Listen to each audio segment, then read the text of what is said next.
Alright there, geezers, Jules here from FGS, home of the Future Games Show. And you know what? Much like when I don my Road Warrior's battle suit and take an airsoft gun to a Nerf fight against my nephew, I love being overpowered when it comes to video games. Also, side note, to my sister, I will get him a new eye.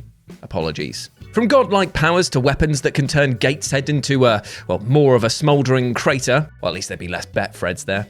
And I can say that because I live there. All the way through to spells that can alter space and time itself, video games are a power trip that can sometimes become ultimate power fantasies once the right weapons and skills are in your possession. Yet you know what? Sometimes, despite their raw power and world-ending potential, there are some weapons and spells, yes, I am going to be counting spells as weapons in this list, that just kind of, well, suck. And that's what we're here to talk about today. As I'm Jules, this is FGS, and these are 8 overpowered weapons in video games that were secretly terrible. And you know the drill by now. This is the Deep Cut with Jules Gill, baby. So that means there's going to be games that you've not heard about, need to know more about, or just haven't thought about in a long old while. So let's kick this off with number 8, the OICW from Soldier of Fortune 2 Double Helix. So, when it comes to an overpowered weapon in an FPS game, you'd rightly expect said death dealer to deal death at a rate that would make the Flash say, oh, whoa, can you slow down a bit? I missed that. And on paper, the OICW from Soldier of Fortune 2 Double Helix sure does offer a piping hot bowl of I'll see you in hell, thanks to its rather brutal combination of assault rifle and grenade launcher.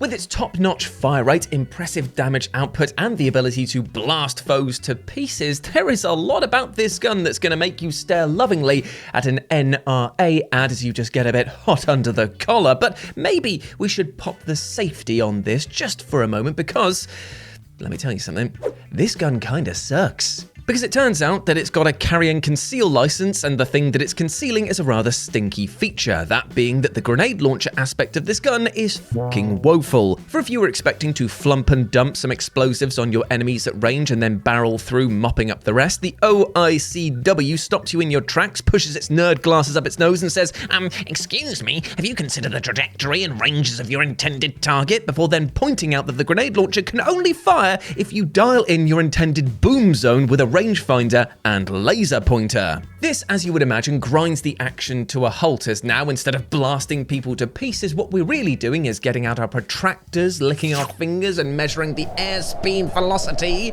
and basically just being nerds. And the last time that I checked, Soldier of Fortune was about nerds. It was about killing people. Yeah, die. What a game, eh? And trust me, it's going to be a lot harder working out said trajectory with a hole in your notebook and another in your throat as enemies still shoot at you. And to add to this, the radius of these grenades is bafflingly smaller than every other explosive in the game, meaning that unless you basically fire it into the hands of your foe, it'd be like chucking one of those explosive fun snaps at their feet. Now, the potential of this gun is there for sure, and it is still admittedly a pretty damn fine gun when it comes to damage output in other areas, and most other people would say just use the gun anyway, but still, one of its main selling features was the fact that it had a grenade launcher on the bottom. And now, that grenade launcher is kind of a dud. Number 7, The Ritual, 1 hour, 1 life. Okay, so I won't lie to you, 1 hour, 1 life as a game concept is absolutely fucking insane, and I am totally here for it. The gimmick here is that much like when you've just realised that the nasal spray you've been smashing into your crusty nostrils is actually liquid bath salts, that you have just 1 hour to live, so you better make your life a bloody good one. Compounding this is that because you only have such a short window of existence, you need to work with others to build up a community, which then leads to a vast civilization, which in turn is then kept running by your children, who are other players of the server. Like I said, it's utterly mad, but it's also kind of brilliant. But then again, this is the internet, so of course kind of brilliant gets turned into the fucking worst very quickly. But yet, how does this fit into the theme of today's list? Well, shut up and I'll tell you, because developer Jason Rurr knew that at some point servers would reach the tech tree limit and would want to start again. So he implemented the ability to conduct a ritual and usher in the apocalypse, which would in turn wipe the entire server and every player from it, forcing them to start again. Now, you might remember a while ago that I said that the internet was the fucking worst. In fact, here's a clip of me saying just that a few seconds ago. And this is the internet, so of course kinda brilliant gets turned into the fucking worst very quickly. And it turns out within just days of this game actually opening up and people finding out about the ritual and how to usher in the apocalypse, that they found ways of using their 1 hour, 1 life to collect all the ingredients needed and constantly reset the servers. So constantly they were doing that, and then other people found out, meaning that this game was actively and actually unplayable for a short while, until eventually the developer stepped in and was like, yeah, maybe that was quite the oversight. So yeah, for those wielding this terrible power, it was like being an actual god, but for everyone else at the time, well, it was like a leaky sewage pipe dripping into your morning cereal. Cheers, but no thanks. And speaking of fantastic ways to start your day, why not start your day off by subscribing to the FGS YouTube channel? Not only will you be supporting myself, but also my lovely content creator colleagues, and we put out daily gaming content for you lovely people every single goddamn day. That's why I call it daily gaming content, Jules, you idiot. Yes, I know. I'm on my first coffee, all right? Cut me some slack. And you can cut me some slack too by subscribing to the FGS YouTube channel. Go on, do it, my friend. Do it. Please. Thank you. Bye. Kiss on the top of the head. Mwah. As we move on to number 6, the Thermonuclear Blast from Quest for Glory. Okay, so here's something that I always wonder about when it comes to the world of superheroes. Sure, those crazy abilities and powers look amazing in comic form, but if we were to transpose those abilities to the real world, well, there would be a whole host of problems. I mean, what's that? You can fly at supersonic speed? Well, how are you managing to breathe then? Oh, you've just stopped a careening truck? Well, you best hope that your super strength also came with iron skin, as otherwise you've just become the mayor of Laceration City. Now, it's never fun to be pedantic and picky about these things. Who am I kidding? I'm a list maker on YouTube. It's my entire career and I do enjoy it quite a lot. Thank you very much for allowing me this platform. But also, what I'm trying to say is that maybe you should try and find your limits first before then trying to break them, right? Well, Quest for Glory definitely reminds you of that fact with the Thermonuclear Blast spell. Ooh, which, as the name suggests, unleashes the power of a nuclear bomb right onto your enemies. Now, this all sounds good, if good was massive and horrendous overkill, which in video games is often the case, but there is one facet of the spell that really, really sucks and renders it near completely useless, and this is the fact that the spell destroys everything in a mile-wide radius, with the epicenter being the caster themselves. Now, I'm pretty sure that the adventurer's garb that you're wearing in this game isn't even fire-resistant, let alone thermonuclear bomb-proof, so yeah, of course, it obliterates you instantly.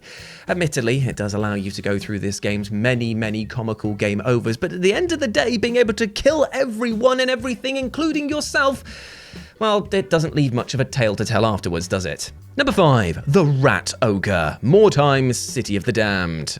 Okay, so I know what you're thinking at this point in time now. Rats, Jules? Oh, we let you get away with spells on this list about weapons. You think that we're now gonna let you go on about rats? Rats? Are rats now weapons? Are the sewers now deadly, dangerous places to hang around? Yes, of course they are. They're full of rats and disgusting floating poos, my friend. But at the same time, calm ye down, my friends, my fellow filthy and scabby peasants, because I am going somewhere with this. For you see, when it comes to the Skaven, the rat men from the Warhammer Fantasy or Old World, shed a tear because they're not actually included in that one there. It's a little in-joke there, just don't worry about it. Just move on. They're little rat men, right? And what they do is they take another one of their kin and just go, what would you like if I stitched another 8 of us on top of you, stuffed you with roids, and then just gave you a massive sort of like Gatling cannon for an arm?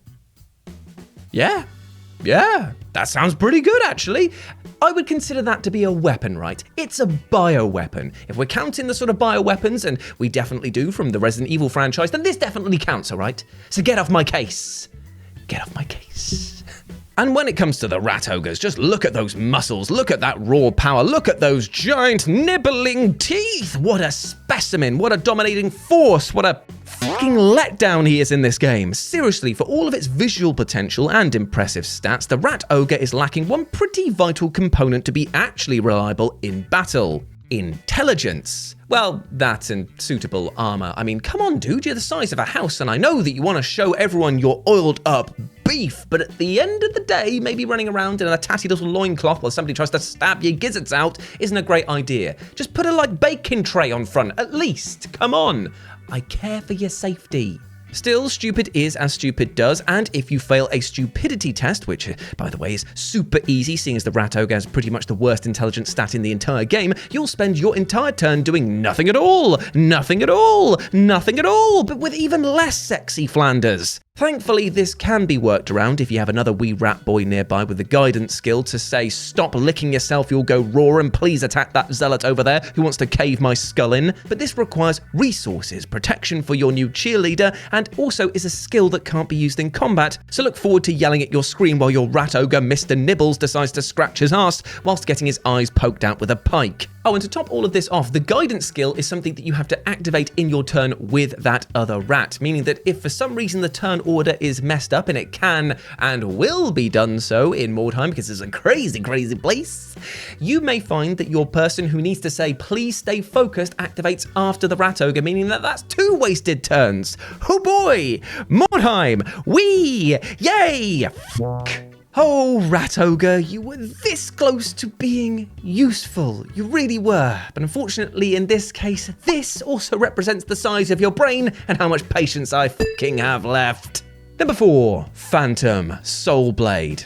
Ah, good old Soul Blade, the one that started it all, back before the caliber of your titles was judged by the jiggliness of your female fighters' sweater hams and how much erotic moaning that you could get Voldo's voice actor to elicit. This was a rollicking good time smashing the bollocks out of one another with massive weapons, and where only one character seems to have the good sense to have brought any armor. That being said though, there was one weapon in particular that did everybody's head in so much that it damn near broke controllers and friendships in equal measure. And weirdly enough, I'm not actually talking about the Soul Edge, for while that weapon does hoof out damage by the metric shed load and also does suck for its vampiric life draining feature, the most annoying overpowered weapon in the series actually belongs to Huang and is known as the Phantom. So what makes this weapon of myth and legends become the stuff of fizzy and aggression? Well, it's the simple fact that Huang's weapon, the Phantom, is about 10 times longer than his regular weapon, meaning that you can turtle poke your enemies from the other side of the screen. Oh, and also I forgot to mention this bit here.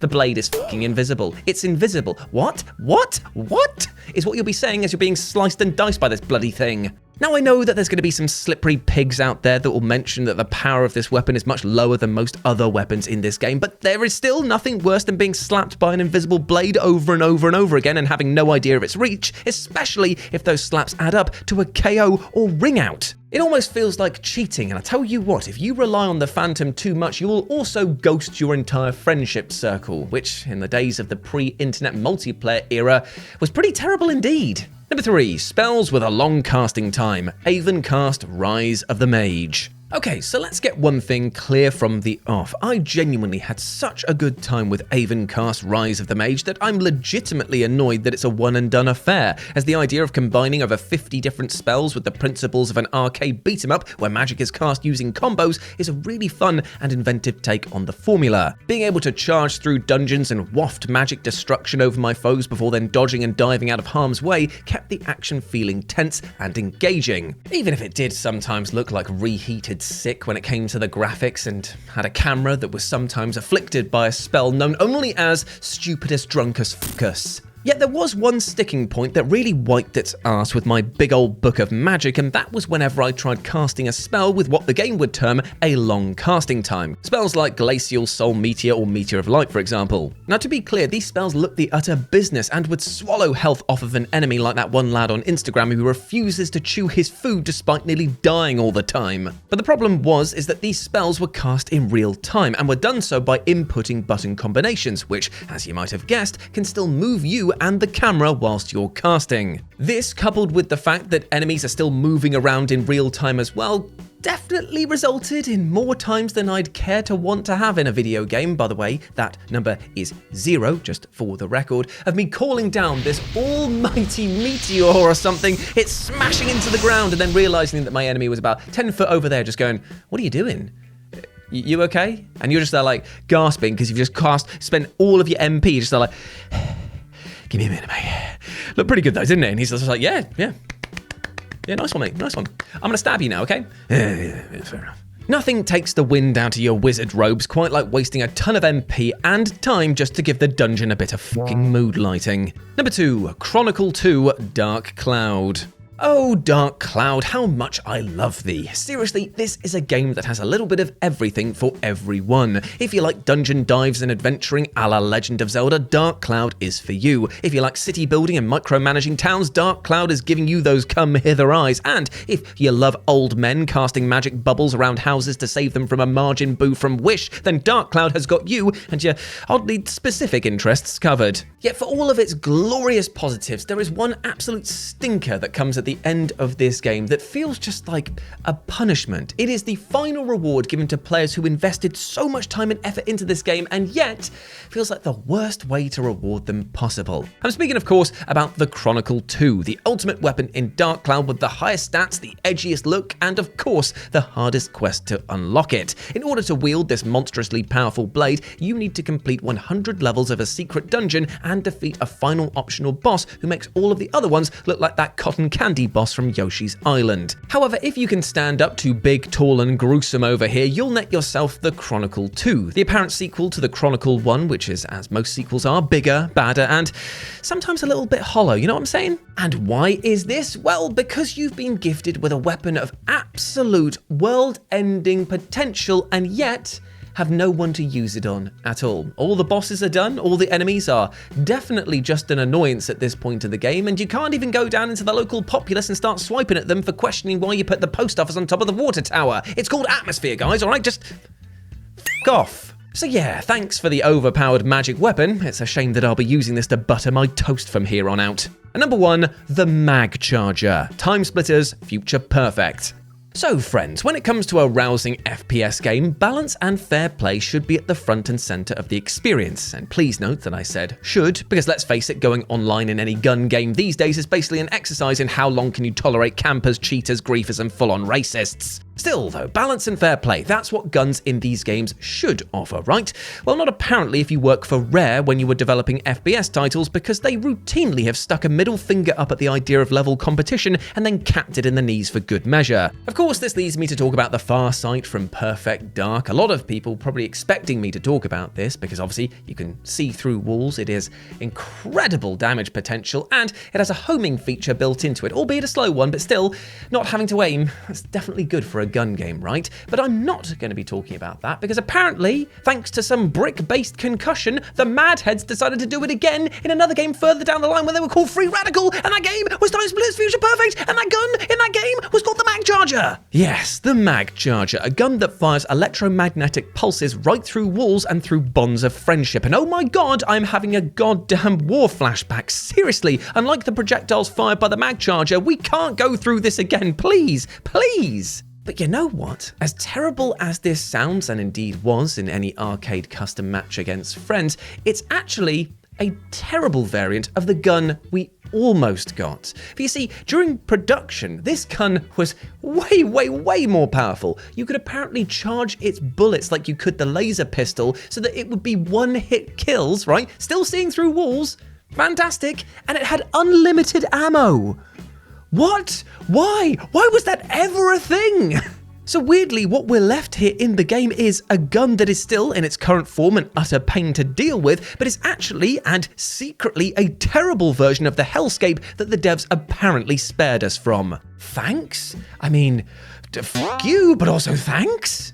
And there we go, my friends. Those were 8 overpowered weapons in video games that were secretly terrible. I hope that you enjoyed that and the few deep cuts that are sprinkled along the way. And if you want to chat to me in the meantime, you can do so by going over here and following myself and Kayla on the social medias. But if you want to stay up to date for more FGS content and go back and watch all of the other deep cuts with Jules Gill, baby, then you can subscribe to the FGS YouTube channel and go to the playlist that we have catered for your very specific interests, my dude. Right, but before I go, I just want to say one thing, my friend, and that is we all have one overpowered weapon available to us at our disposal, and that is our brains. But you know what? Sometimes we aren't as kind to ourselves as we probably should be. I know I'm not, and I know that a lot of people out there, they're probably not either. But you know what, my friend? I can tell you this with 100% certainty and 100% accuracy, bang, bang, bang, that you are a massive legend. You deserve all of the best things in life, like love, happiness, and success, all right? Never, ever let anyone or anything else tell you otherwise, all right? Now go out there and smash your life goals today, because I believe in you, and you need to believe in yourself as well.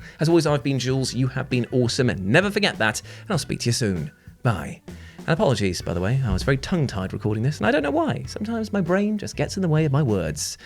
Or the other way around. I can never figure out. Anyway, right, see you later. Bye, bye. Into the portal I go.